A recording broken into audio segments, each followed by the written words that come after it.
Today, the Indian stock market went all over the place. It opened 90 points down as I expected, shot up nearly 400 points up, and then dropped all the way down to negative.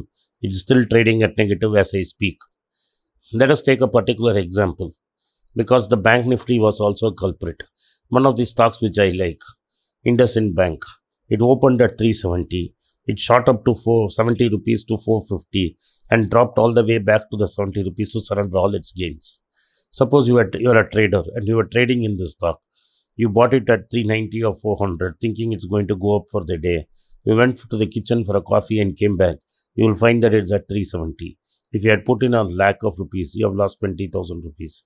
Why do I say this? Don't trade. If you want to buy IndusInd Bank, keep it for next 10 years. Believe in the franchisee or don't trade. This is in response to somebody telling me in social media, I bought Sun Pharma at 350. Should I sell it to 400? You bought Sun Pharma because you want to be a partner with Sun Pharma. You should allow at least 2-3 years of business to play with before taking a call. Otherwise, do not invest in stocks. Some days may be your lucky days, as this gentleman's was when he bought Sun Pharma at 350 and sold it at 400. Sooner or later, Sun Pharma will be back at 350 and he is going to feel miserable. Nobody can time the market. Phil Carrier, who lived for 100 years and traded in the market for 80 years, said in all his 80 years, he never saw anybody who made margins by trading. So, by trading in stocks, you are not going to make money, you are going to lose money. I'll tell you, the market has lost its reality because yesterday when the bond market was open, Kerala government tried to raise money through the bonds. The banks quoted in such a way, they thought the Kerala bank government would refuse. But to their surprise, the Kerala government agreed to borrow money. Kerala government was forced to borrow 3,000 crores and above at 8.96%. This is a joke. When RBI is trying to lend at 4.40 to the banks, the nationalized banks took money from RBI at 4.40 and lent it to a sovereign Kerala government at 8.96. This is the reality of our market because foreigners don't want to touch it. Now, why do you think the markets moved the way it moved?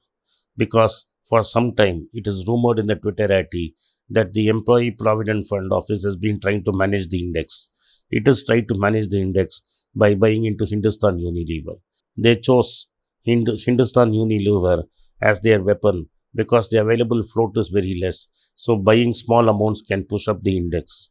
But they pushed it up so much that the entire valuation of Hindustan Unilever is greater than 18 auto stocks minus Tata Motors. The net cash available on the balance sheets of all the auto companies is 7 times that of Hindustan Unilever. That means Unilever is highly overvalued. The EPFO, in its eagerness, has pushed up the valuation of Unilever much higher than what it should be. When the cookie comes home to crumble and the foreigners make these guys pay, EPFO is going to lose a lot of money. Well, it's not their money.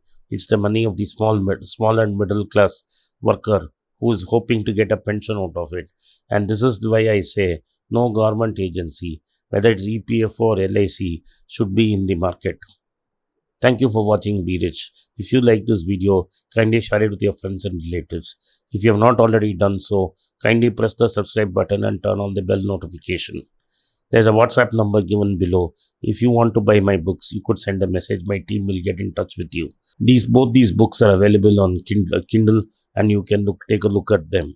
If you want to reach out to me, please send a mail to berichenglish@gmail.com. Once again, I thank you for supporting Berich.